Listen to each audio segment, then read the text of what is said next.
ओम शांति।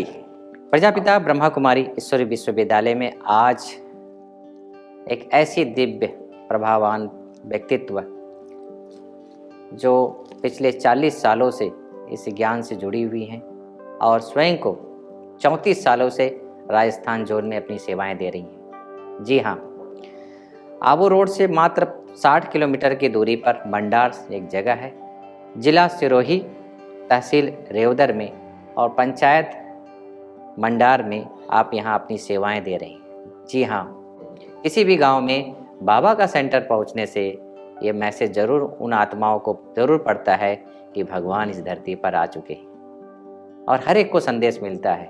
क्यों? क्योंकि बाबा का वो गांव का वो सेंटर लाइट और माइट का काम करता है। ऐसा प्रभावान व्यक्तित्व सैल दीदी आज हमारे साथ आपसे मुलाकात में हम हमसे मुलाकात करवाएंगे हमारी सैल दीदी से। दीदी ओम शांति। ओम शांति। दीदी आपका जन्म कहाँ हुआ था? लखनऊ में। पढ़ाई लिखाई? हाँ, हाई सेकेंडरी। आप ज्ञान में कैसे आए आप? भक्ति में तो शुरू से विश्वास था और मैं दो इष्ट को मानती थी।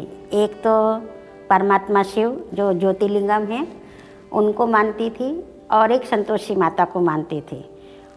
हमें इनमें दोनों में बहुत श्रद्धा थी और व्रत नियम करना तो मुझे अच्छा लगता ही था। लगभग महीने में 2-3 और अगर बीच में कोई ऐसा तीर्थ आ गया तो 4 भी हो जाते थे हमारा व्रत। घर में कुछ ऐसी परिस्थिति आई, पहले हमारे पिताजी ने शरीर छोड़ दिया, मेरे बड़ा भाई पागल हो गया और बहुत दुख में दुख आता रहा।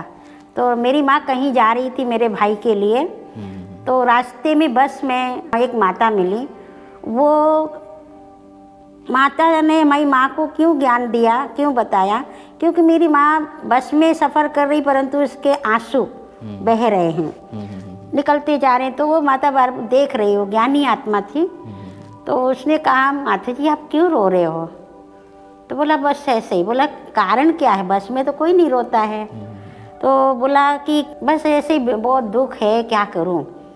तो उसने बोला भगवान को याद करो। जैसे भगवान का नाम लिया मेरी माँ भड़क पड़ी इसके ऊपर। अच्छा। कोई भगवान वगैरह नहीं, मैं कितनी पूजा करती हूँ, क्योंकि वास्तव में वो मेरी माँ भक्तन थी। और सवेरे जब तक 3-4 घर में भी पूजा करती और 3 मंदिरों के दर्शन ना कर देती तब तक वो पानी भी नहीं पीती, चाय भी नहीं पीती। लखनऊ की बात? लखनऊ में ही हमारी लौकिक माँ। तो वो एकदम से भड़क पड़ी, कहाँ भगवान है? पहले बोला क्या हुआ? तो उसने बताया पहले तो मेरा पति मर गया और पति के बाद में मेरा बड़ा बेटा भी पागल हो गया। तो ये क्या है? कोई भगवान वगवान नहीं है। तो उसने कहा ऐसा नहीं, ये तो कर्मों का फल है। बोला हमको भी मालूम है कर्मों का फल है, परंतु क्या इतना कर्मों का फल होता है? इतना दुख आता है क्या? तो ऐसे करके उसने कहा कि कोई बात नहीं, अभी आप कहाँ जा रहे हैं? तो बोले फलानी जगह जा रही हूँ। कोई किसी ने बोला था मज़ार पे जाने के लिए, तो मत तुम्हारा बेटा ठीक हो जाएगा, तो वहाँ जा रही थी। 2 दिन पहले वो अपनी थैले तैयार किया था, एक छोटी सी अटैची और थैले में सामान और कपड़ा रख रही थी। तो मैं थोड़ी माँ से ज़्यादा घनिष्ठ में थी, लगाव में थी। तो मैंने कहा कि मम्मी ये क्या कर रहे हो? दूसरी पेटी से निकाल कर इसमें क्यों रख रहे हो? मैंने हम सवाल बहुत करते थे। तो बोला ऐसे ही। तो फिर दूसरे दिन वो वहाँ चली गई, जाते जाते इसका कार्य करके जाऊँ। तो माता जी से पूछा कहाँ रहते हो, और हमारी माँ ने अपना एड्रेस बताया और बोला मैं आती हूँ कल आपके पास में। तो वो शाम को 4 बजे हमारे यहाँ आ गई वो माता जो बस में मिली थी। तो बस में मिली तो फिर माँ वायदे अनुसार उसके साथ में तैयार होके चली गई। अब मैं माँ चली गई तो मेरे को अंदर से बहुत ज़्यादा गुस्सा भी आ रहा है और डर भी लग रहा है। उस समय उम्र कितनी थी आप? मेरी उस समय उम्र होगी 10-11 साल की थी। तो फिर चली गई। मैं उस समय तो रोक नहीं पाई, थोड़ी सभ्यता दिखाई, माँ को कुछ नहीं बोला। वे वहाँ से वो लौट के आई 6 बजे, 6-6:30 बजे लौट के। आते ही मैंने सवालों की झड़ी लगाई, कहाँ गई थी, क्यों गई थी, हमको बताओ, ऐसे नहीं जाओ क्योंकि समय बहुत ख़राब है और मेरे पिताजी ने भी चले गए हैं और भाई डर भी लग रहा था। हाँ, डर भी लग रहा था। हमारी बड़ी बहन नहीं बोल रही, मैं ही सारी सवाल उसको कर रही। बोले कहीं नहीं गई थी, मेरे को बहुत अच्छी जगह माता लेके गई थी और माना हमको अच्छा लगा, शांति का स्थान। वो सेवा केंद्र पे लेके गई थी, अच्छा, वो लखनऊ। माता लेके गई थी। हाँ, लखनऊ में सेवा केंद्र पे लेके गई।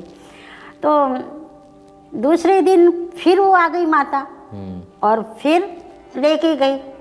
तीसरे दिन अपने आप मेरी माँ गई। जाने लग गई। तो हमने कहा अब नहीं जाना, कहीं नहीं जाना है आपको, जो करना है आप घर में करो, तुम छोड़ के हमको चली जाएगी तब। अच्छा, आपको लेके नहीं जाती थी? हाँ ना, और हम सबको छोड़, पिताजी तो छोड़ के चले गए, आप भी छोड़ के चले जाओगे तो हम लोगों का क्या होगा। तो वो ऐसे करी, बोले कोई नहीं। हमने कहा नहीं, आप भले ही जाओ तो हमको लेके भी चलो, नहीं तो मैं आपको नहीं जाने देंगे। तो प्यार में इतना माता, हमारी माँ भी वो हो गई, चलो ठीक है तू चल मेरे साथ में। तो मैं फिर उसके साथ में गई। उस दिन सोमवार का कचहरी का दिन था। पहले कचहरी लोग लगाते, दादियाँ लगाती थी ना, तो कचहरी का दिन था। तो दूसरे भाई बहन भी आए हुए थे। और हमारी कृष्णी दादी जी जो बाबा की पालना ली, लखनऊ में रहती थी। हाँ, 300 बहनों में से वो हमारा सौभाग्य था, उनकी पालना हम पहले हमें मिलना हुआ, दर्शन हुए। अच्छा। तो कृष्णी दादी उसमें बाल धुलाई किया हुआ था, एकदम वाइट वाइट बाल थे और फरिश्ते जैसे लगते। हाँ, और वहाँ एकदम गोरे से थे और वाइट कपड़े पहने। तो मैं जब कृष्णी दादी, हम लोग जाके क्लास में बैठे थे, जब कृष्णी दादी आई तो मुझे ऐसा लगा कि ये क्या है, ये तो ऐसी दिव्य शक्ति तो हमने देखी नहीं और ये बहुत अच्छी लग रही है, ऐसा बनना चाहिए। उसी मन में एक छेद हो गया कि ऐसा बनना चाहिए, ये जीवन बहुत अच्छा है। बचपन से ही आपको ये प्रेरणा मिली? हाँ, उसी दिन मुझे बस योग चल रहा, फिर दादी आई, योग किया, तो योग में मुझे दादी और भी अच्छी लगने लग गई। आदि तो मैं मन में ये सोच लिया कि ऐसा ही बनना चाहिए। फिर दादी ने सबको पूछा, हफ्ते भर का जो हिसाब किताब था पूछा। फिर हमारी मम्मी को भी मिली। ये भी सौभाग्य था कि वो सभा में नहीं बैठने देते, मेरी माँ को मेरे को सभा में बैठने को मिला। तो सब सवाल जवाब किए, मगर मेरा तो किसी से लेना देना नहीं और सवाल जवाब से, मगर ये था कि बस मैं दादी को देखती गई और योग भी मुझे अच्छा लगा। घर में आए तो मेरी माँ ने कहा तुम बड़बड़ कर रही थी ना, कहा कैसा लगा? हमने कहा बहुत अच्छा लगा। और सबसे अच्छी तो दादी लगी उनका रूहानी फेस, रूहानीता बहुत अच्छी, सब अलौकिकता भी, जैसे आभा मंडल जो चेहरे पर था वो बहुत अजीब था। ठीक है जाओ। मैं कभी कभी मैं जाती रही। हमने कहा माँ इसमें जब खुश है तो भले ही जाती है। तो मेरी माँ, पहले तो कोर्स 7 दिन का होता नहीं था, डायरेक्ट बाबा की मुरली से ही पालना दादियाँ करती थी। तो दादी ने कहा ठीक है। तो हमारे 4 भाई हैं और हम 5 भाई थे और 4 बहनें, सबको दादी घर में आके गीता पाठशाला जैसा। अच्छा, दादी आपके घर में आई? हाँ, हमारे घर में आए। क्या बात। और एक उसी दिन गीता पाठशाला में आए और हम लोग लहसुन प्याज तो लौकिक में खाते ही हैं। अच्छा। तो हमारे घर में किराएदार थे। तो मेरी माँ ने 4 दिन के अंदर किराएदारों को बोला कि हमारे घर में लहसुन, हमारे होलसेल में सब चीज़ आता है, रिटेल में नहीं लेके आते, 2-4 किलो नहीं, 50 किलो 25 किलो ऐसे का। तो लहसुन भी पड़ा था, प्याज भी पड़ा था। तो किराएदारों को तुम उठा के लोगों, अपने हाथ से मैं नहीं दूंगी, ले जाओ। अच्छा। तो किराएदारों को दे दिया। मेरी मम्मी ने उसी दिन से छोड़ दिया। और हमारे भाई लोग भी बहुत अच्छे हैं और थे भी कि उन्होंने कोई भी विरोध नहीं किया। अच्छा। माँ जैसा कहती है वैसा ठीक है। तो ये सन 1980 की बात है। अच्छा, क्या बात है। मैं पढ़ाई कर रही थी, 4th क्लास में या 3री क्लास में होंगी। चलता रहा ऐसे ही। मम्मी रोज जाती, सुबह 6 बजे उठ के नहा धो के 5:30 बजे निकल जाती और फिर 7 बजे आके अपना लौकी घर में काम करती सारा। मगर नियम, चाहे कुछ भी हो जाए, मुरली एक दिन भी उसने मिस नहीं किया। मैं कभी कभी जाती, पढ़ाई चलते, हाँ, स्कूल जाते थे इसीलिए। हाँ, स्कूल जाती थी, कभी कभी जाती। ऐसे दिन चलता रहा। तो 1990 में गुरुवार का दिन था, मैं भी गई थी, छुट्टी थी तो माँ भी गई थी। तो मेरी मम्मी यज्ञ माता कहलाई है। अच्छा। हाँ, तो यज्ञ का सारा जो पीछे का कार्य होता है वो सब भोग के बर्तन वगैरह धुलाई वुलाई करके सबसे लास्ट में आती। घर में तो नहीं करती थी क्योंकि 2 भाभियाँ थी, मगर यज्ञ सेंटर पे सब कुछ कार्य वो करती। तो मैं भी खड़ी थी। इतने में पड़ोस के सेवा केंद्र से माधुरी बहन जी आए। अच्छा। और माधुरी बहन जी ने बोला कि दादी कुमारियों की भट्टी है, ट्रेनिंग है, तो आपके यहाँ से कोई कुमारी जाने वाली है क्या? अच्छा। तो दादी बोली मेरे यहाँ से तो कोई कुमारी नहीं है। माधुरी बहन ने बोला कि ये है ना, पढ़ाई उस समय पढ़ाई चल रही थी आपकी? हाँ ये है ना। तो माई दादी ने भी ऐसे थोड़ा कड़क होके बोला, जाती तो मैं मना थोड़ी करती हूँ, अच्छा बोल इसे दिया। पूछ लो। अच्छा, सहज भाव से। सहज भाई से बोला। तो फिर वो माधुरी दीदी ने ही मुझे बोला कि तुम जाएगी ट्रेनिंग भट्टी में? हमने कहा हाँ। फिर मेरी दादी ने कहा माँ से तो परमिशन ले। सही बात। तो माँ ने बोला कि हमने कहा जाना है, तो बोला कि ठीक है तुम्हारी इच्छा है। तो उस समय में 12वीं क्लास में थी। अच्छा। सन 1984 में बाबा मिलन का समय आया। जी। तो दादी सबको बोल रही थी कि कौन कौन जाने वाले हैं, तो फॉर्म भर रही थी। हमारी माता जी ने बोला कि मैं भी जाएंगी मधुबन जाने की मधुबन पहली बार जब पांडव भवन में मिलते थे बाबा, ओम शांति भवन में। उस समय भी भाग्य मेरा था कि मैं वही थी। तो मैंने कहा आप जाओगे तो मैं भी जाऊंगी।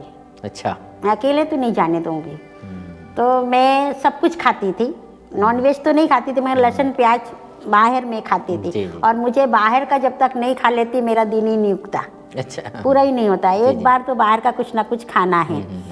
तो दादी को भी मालूम था ये बात। तो दादी बोली ये तो लहसुन प्याज वगैरह सब खाती है, बाहर का शादियों में भी जाती है, खाती पीती है। तो मैंने कहा ठीक है हम तो खाते हैं, परंतु माँ को नहीं जाने दूंगी। अच्छा। मेरे को नहीं लेके जाएगी तो मैं नहीं जाने दूंगी। फिर उस समय भी पुरानी माता और पुराने भाई बैठे थे। दादी कुमारी है ना, क्या फर्क पड़ता है, जाने दो। सही तो फिर दादी ने परमिशन दे दिया। ओम शांति भवन में बाबा आया, मैं गई 1994 में हाँ पहली बार आप पहुँचे? हाँ। जी। तो बाबा आया तो मेरे को यही था भगवान से मिलने। भगवान आएगा कैसे आएगा? सब जाके तैयार होके बैठ गए। मेरी माँ भी बाजू में बैठे, योग चल रहा है।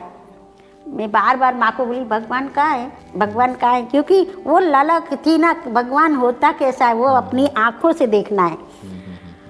बोले तुम शांति रख, ध्यान लगा, आएंगे बाप भगवान आएंगे। फिर थोड़ी देर बैठी, फिर हिलाओ उसको। फिर इतने में दादी आई, गुलजार दादी जी आए और सनली पे बैठे। तो मैं उसको हिला के बोली यही भगवान है। अच्छा। यही भगवान है। मम्मी से पूछ रहे हैं आप? हाँ मैं ऐसे ही बोला यही भगवान है क्या? दादी मम्मी माँ बोलती तू शांत होके बैठ, मगर मैं हर 5 मिनट में उसको हिलाऊं। तो वो वॉशरूम के बहाने उठी और दूसरी जगह जाके बैठ गई ताकि कोई बोले एक ठुमका लगाने वाला कोई। हाँ ये मैं बार बार उसको डिस्टर्ब कर रही थी ना। तो वो उठी और फिर दूसरी जगह जाके बैठ गई। मुझे गुस्सा तो आया कि ये हमारे से पीछा छुड़ाने के लिए आगे जाके बैठी, परंतु मैंने कहा ठीक है मैं देखती हूँ। कहे बोले मेरे को बोली तुम देखते रहना भगवान कैसे आता है। मैंने कहा ठीक है तुम चली गई कोई बात नहीं, मैं भगवान को आज तो देख के ही रहूँगी। तो योग चालू हुआ, दादी जी ध्यान में बैठे, मैं भी बराबर देखती रही। मैं समझो उस समय पलक भी मैंने झपकाई नहीं होगी। फिर मैं क्या देखती हूँ कि दादी का चेहरा एकदम प्रकाशमय हुआ, चेंज हो गया। हाँ, और इधर से हटके थोड़ा इधर हो गया। बॉडी इधर है और वो चेहरा जैसे सूरज चमकता है ना जी, पूरा चंद्रमा जैसा। हाँ नहीं सूरज को जैसे गोल गोल गोल गोल लाइट लाइट करता तो बीच अच्छा, में लालिमा। हाँ तो ऐसे ही दादी का चेहरा उसके अंदर दिख रहा है और चारों ओर किरणें फैल रही हैं, प्रकाश फैल रहा है और घूम रहा है ऐसे से। बस मुझे बहुत ज़्यादा आनंद की अनुभूति हुई। मैंने कहा वास्तव में भगवान तो आ गया। कॉपी पेंसिल लेके गई थी, खूब लिखा जैसे लिखना होता था, जो शब्द उच्चारण होता था सब मैंने बहुत दिन उसको संभाल के भी रखा। लिखती रही बाबा जो बोलते गए, जितना लिख पाई उतना लिखा। उस समय बाबा शाम को लगभग 6 बजे आए थे और सवेरे 9 बजे गए थे। अच्छा। मुरली पूरी हुई, मुरली पूरी होने के बाद में पार्टियों से भी मिलते थे। पूरी सेंटर की पार्टी के सब स्टेज पे जाके सेंटर रुपए की पार्टी कितनी आई, फिर पार्टी में परिवार से कितने आए। अच्छा, तो परिवार वालों को भी अलग अलग मिलते थे। हाँ, फिर उसके बाद में फिर एक एक को वरदान और टोली अपने हाथ से देते थे। वो मेरा भाग्य था। क्या बात है। तो आपको क्या वरदान मिला उसमें?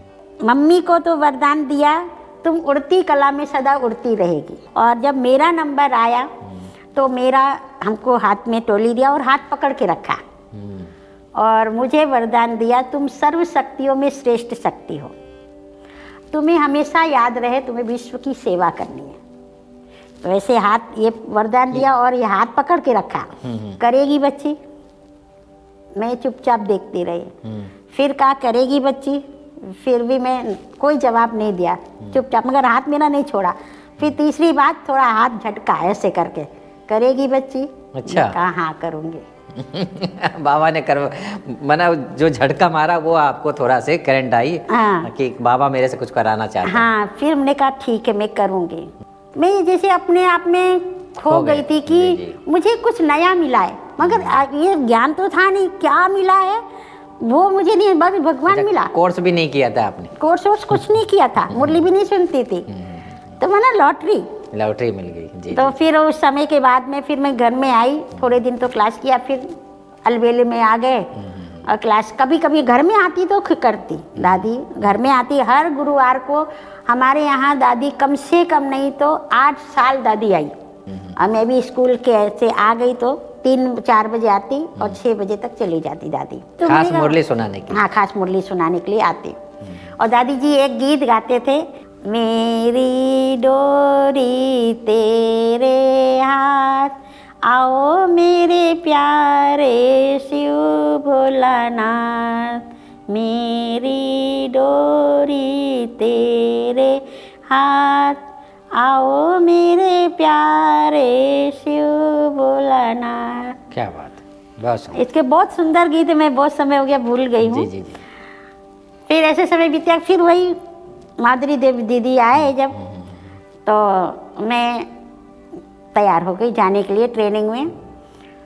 अब मेरी तैयारी बताया कि ऐसे ऐसे तैयारी करना है, तो मम्मी ने तैयारी भी कर ली। तब मैंने 12वीं परीक्षा दे लिया था, छुट्टी के समय था। कपड़े आए, ये सब आया तो घर में रखे हुए थे। मेरे पिताजी ने तो शरीर छोड़ दिया, मेरे बड़े भाई ने बहुत अच्छी पालना, पिता ना करे वो ऐसी पालना दिया था, प्राइवेट स्कूल में पढ़ाया लिखाया। तो उसने पूछा, देखा तो बोले ये क्या है, ये कपड़े किसके, कौन आ रहा है अपने घर में, किसको देना है? तो मेरी मम्मी बोली कि ये सेल जो है ना माउंट आबू जा रही है, कोई ज़रूरत नहीं, जो करना है यहीं करे, कहीं जाने की ज़रूरत नहीं। और मेरा एक संस्कार था, मैंने जो बोला वो किसी हालत में भी करना है। एक तो बाबा को वायदा किया है, दूसरा वहाँ भी हमने बोला ना सेंटर पे मुझे जाना है। सही बात। टिकट भी हो गया है? टिकट भी हो गया। तो टिकट तो पहले कराना पड़ता है ना। तो बाद में जब उसने सामान देखा तो मेरे बड़े भाई ने बहुत ऑब्जेक्शन उठाया, नहीं जाना है। मगर मुझे नहीं बोलता, मेरी माँ को बोलता, इसको नहीं भेजना है। ऐसे धीरे धीरे करके समय बीत रहा था। जैसे जैसे नदी का वो लास्ट में बोला मेरी माँ को, ठीक है तुम भेजो, मैं घर से चला जाऊँगा, घर में आग लगा दूँगा। ऐसा? हाँ, बड़े भाई ने बोला। अच्छा। क्योंकि वही करता धरता था ना, सारा जिम्मेवारी थी, जिम्मेवारी उसी के ऊपर थी। तो मेरी माँ ने कहा मैं नहीं कह रही हूँ, आप रोको तो इसको रोक लो। बराबर। फिर लास्ट मोमेंट पे 3 दिन रह गया तो लास्ट मोमेंट पे मुझे बोला, देख सेल तेरे को नहीं जाना है, तुम यहाँ जो करना हो, तुमको अच्छी तरह ग्रेजुएट पढ़ाई करो और जो करना हो करो, परंतु यहाँ नहीं जाओ। लोग क्या कहेंगे, पिता मर गया इसलिए बच्ची को बहन को साधु बना दिया, आश्रम में भेज दिया। आश्रम में भेज दिया। तो हमने कहा दादा देखो मैंने कोई गलत काम करने नहीं जा रही हूँ, नहीं तो भगवान का कार्य करने जा रही हूँ ना, ट्रेनिंग करने जा रही हूँ, आ जाऊंगी लौट के। बोला नहीं जाना है। मैं बड़े भाई को जवाब नहीं देती थी, जवाब नहीं दिया। मगर वो दिन भी आ गया, आया तो बोला क्या है ये सब, ये जा रही, मना नहीं कर। तो बोले ठीक है। फिर वो मुझे ट्रेन तक भेजने, मुझे मेरी दादी भी भेजने आई, 11 लोग मुझे भेजने गए। अच्छा। मधुबन तक, मेरी माँ, मेरी बहन, हमारी सेंटर की कृष्णी दादी जी। स्टेशन तक कि मधुबन तक? क्या बात। और वहाँ के पुराने वरिष्ठ भाई लोग, यानी 11। अच्छा। हमको छोड़ के 11 लोग भेजने गए। अच्छा। जब ट्रेन में भाई भी आया था? भाई आया था छोड़ने के अच्छा। लिए। तो ट्रेन में भी वो बिठाया कर, देखो चल अभी भी तुम लौट चलो, कोई बात नहीं, सामान वामान आ गया हो तो हो जाएगा सही, किसी को दे देंगे, अभी लौट चलो। मैंने कहा दादा नहीं। फिर बाद नहीं, लौट चलो। जब वो उसको नहीं मानी तो वो गुस्से में उसने क्या बोला, ठीक है आज से हमारा तुम्हारा रिश्ता खत्म। भाई ने कहा।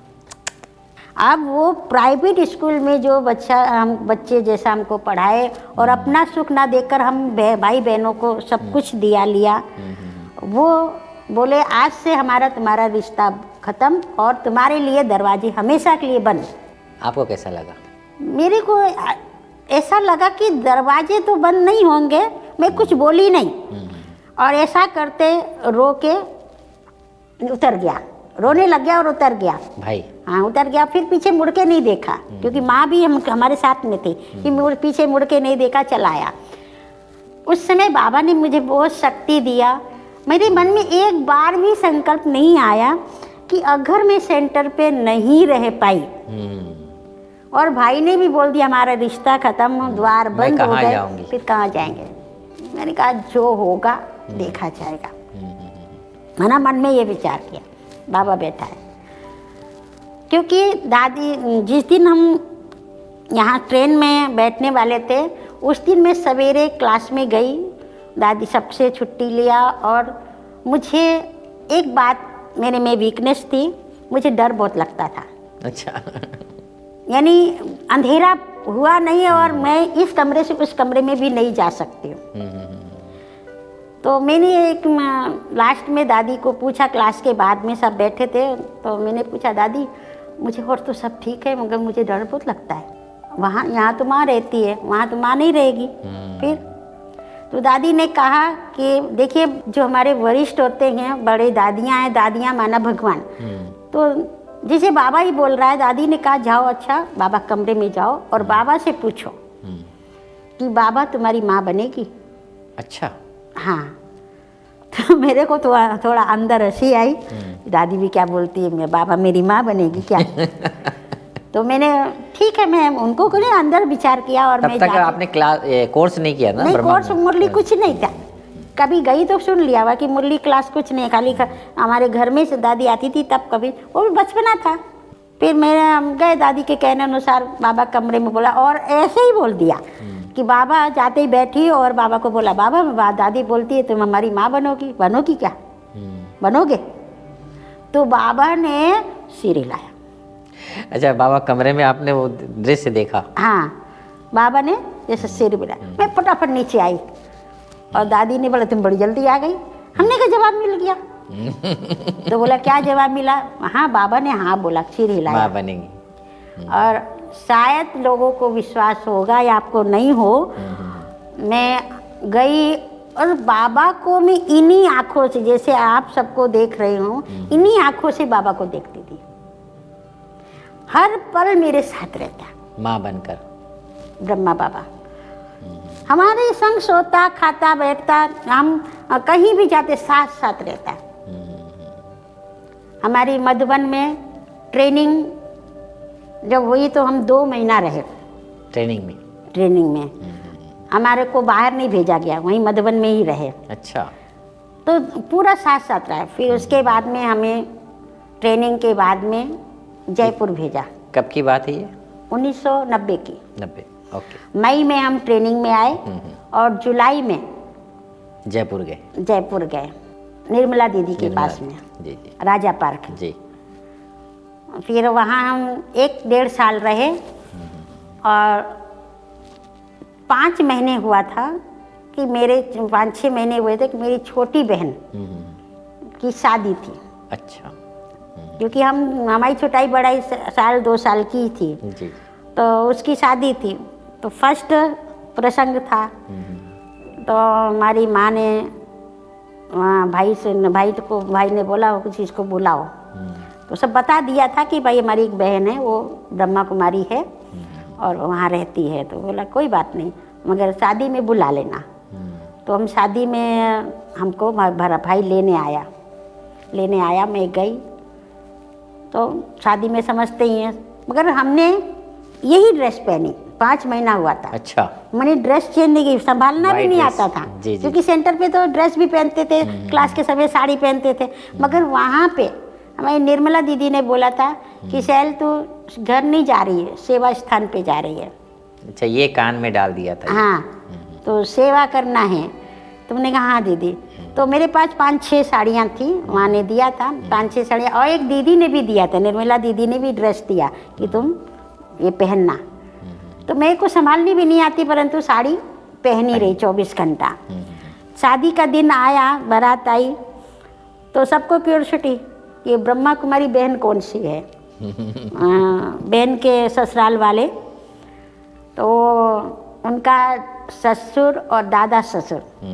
मैं भीड़ में नहीं गई, मुझे थोड़ा अजीब जैसा लगा, भीड़ में क्या जाऊँ, क्योंकि वाइट ड्रेस पहने थे। वाइट ड्रेस पहने। तो जयमाल का स्टेज था, तो वहाँ से जयमाल का कार्यक्रम हो रहा है, तो मेरे बड़े भाई को बोला तुम्हारी वो बहन कहाँ है जो साधु बनी है। बोला वो अंदर है, उसको बुलाओ। तो मैं नहीं गई, हमने कहा मैं नहीं जाऊँगी वहाँ पर, क्या करना वहाँ जाके। तो वो खुद आए, अच्छा, खुद आए। तो हमारा बहुत बड़ा लौकिक घर बहुत बड़ा था, तो हम ऊपर थे, तो बोले ऊपर है नीचे नहीं आती है। बोले कोई बात नहीं, हम मिलते हैं। तो हम थोड़ा जाने लगे, तो वो दादी ससुर और ससुर दोनों ने मेरे पैर छुए। अच्छा। मुझे उस समय बाबा के प्रति इतना प्रेम जागा, इतना प्रेम जागा कि मैं उनके पैर छूने वाली, क्योंकि मैं तो बड़ी हूँ और लड़की पक्ष की हूँ। उन्होंने पैर छुए और 500 रुपया भी मेरे हाथ में रखे दोनों ने। बताओ। हमने कहा बाबा देखो कितना महान बनाता है। तो ऐसे करके उन्होंने, हमारा भाई संतोष के पहले जब घर में प्रसंग होता है ना, तो समाज भी आती है, तो समाज के जो मुखिया थे उन्होंने ही बोला कि राधे श्याम तुम्हारी वो वाली बहन कहाँ है। अच्छा। सब बैठे थे कमरे में घेरा लगा के, तो सर्दी का समय था, तो बैठे थे कमरे। तो मुझे बोला कि वो आई है, मैं गई कमरे में।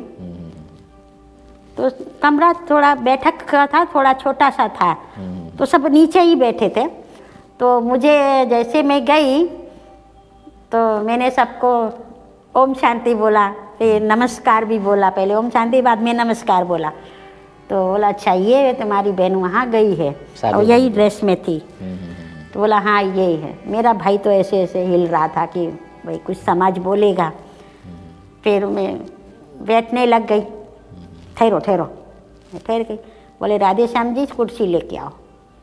अब बड़े कुर्सी। हाँ, बड़े बड़े नीचे बैठे। हाँ। और मेरे लिए हमने कहा नहीं मैं नीचे बैठ जाएंगी। हाँ। बोले नहीं राधे श्याम जी कुर्सी लेके आओ, कुर्सी ले आओ। और हमको कुर्सी, उस समय भी मुझे बहुत अंदर खुशी हुई कि बाबा कितना महान बनाता है। फिर मुझे दोनों लोग, उनके ससुर दादी ससुर बोले आप बाहर चलो, मेरे बेटे बहू को आशीर्वाद दो।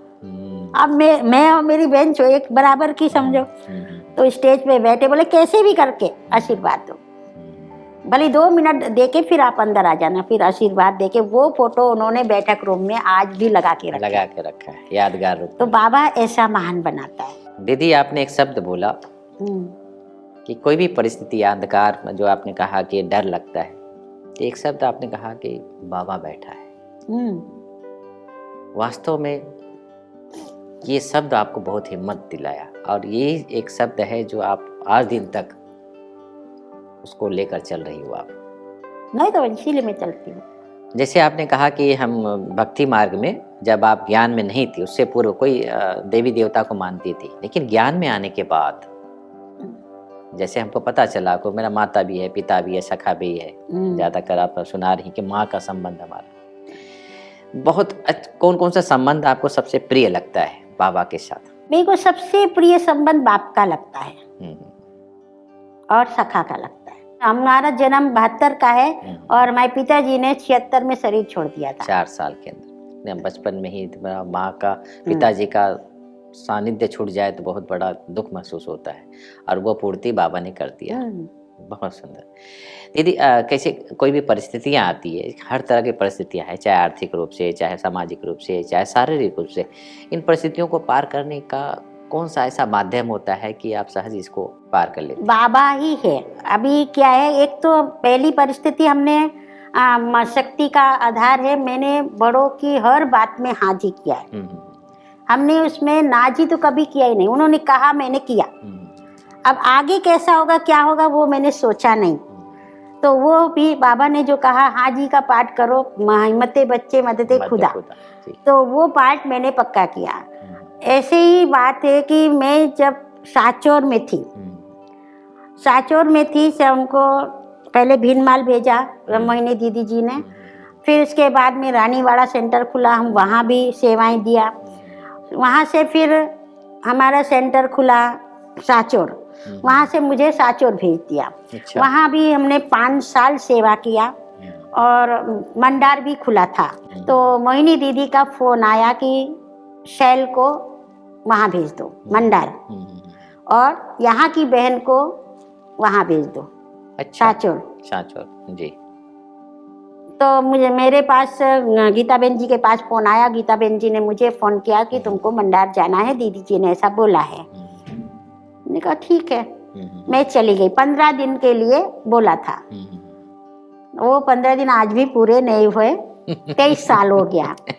तो जब यहाँ आए तो कोई भी भाई बहन नहीं थे। अच्छा, कोई भी स्टूडेंट नहीं था? हाँ, सिर्फ 2 भाई थे और 2-3 माताएं आती थी। सेंटर का खर्च भी नहीं निकल रहा था और लोग थोड़ा विरोधी भी थे।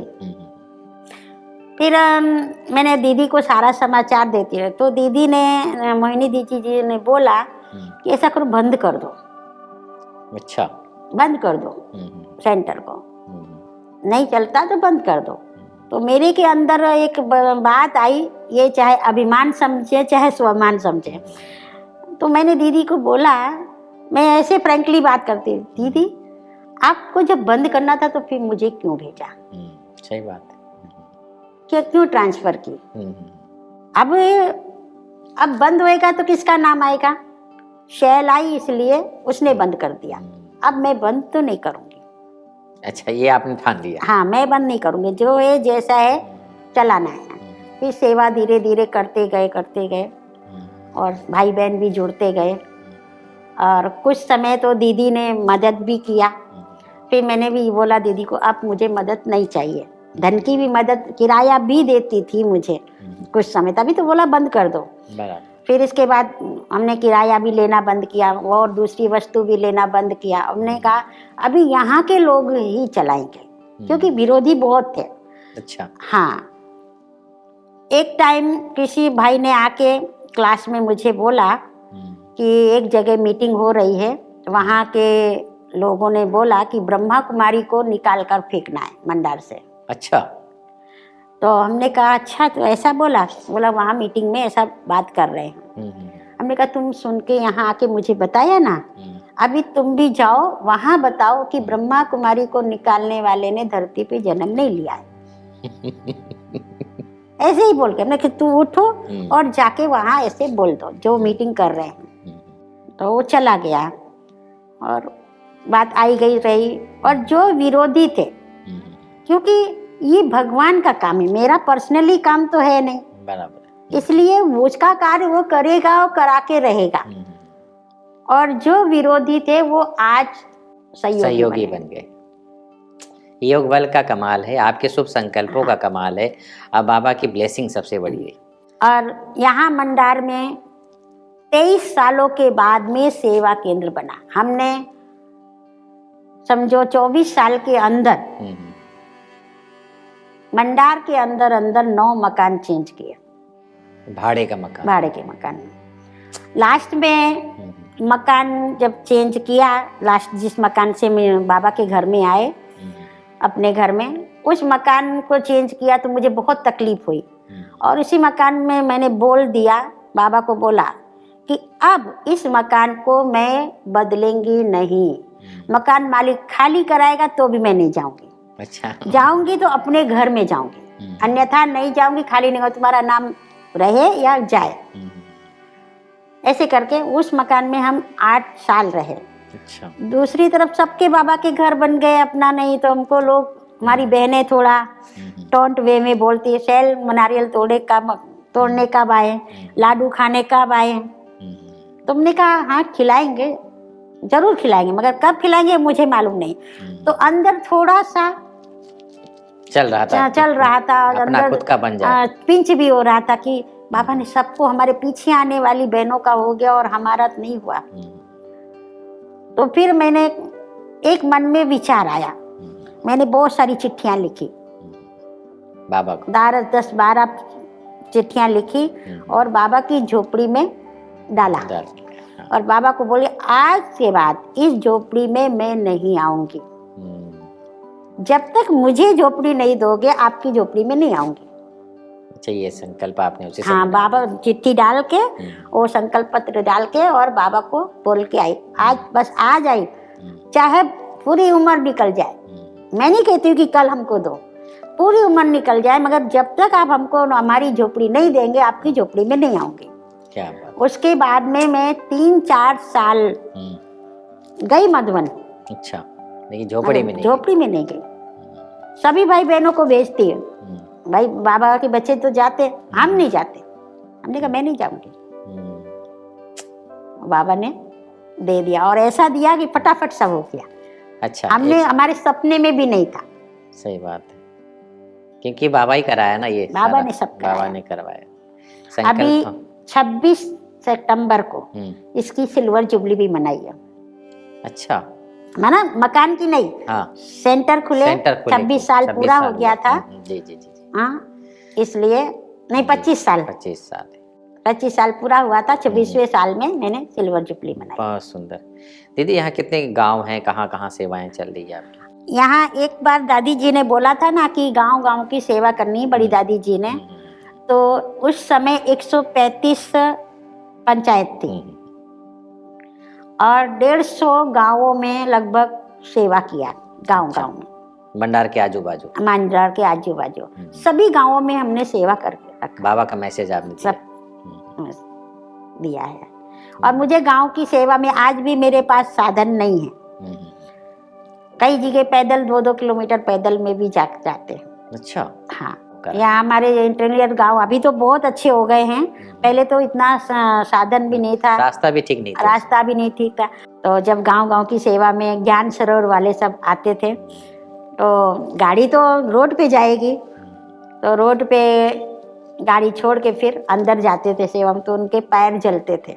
अच्छा जी, जूतों में भी आ जाते थे ना, रेत आ जाती थी गरम। बोले तुम इसमें जाती हो क्या? हमने कहा हम इसमें जाते हैं। तो इसमें तो पैर जल रहे हैं। मैंने कहा कोई नहीं, हमारी तो आदत है, हम तो जाते हैं। तो उस समय फिर भाई बहनों ने दादी जी को, दीदी को दादी जी के सामने बताया कि नहीं ये लड़कियां तो बहुत मेहनत करती है बहनें।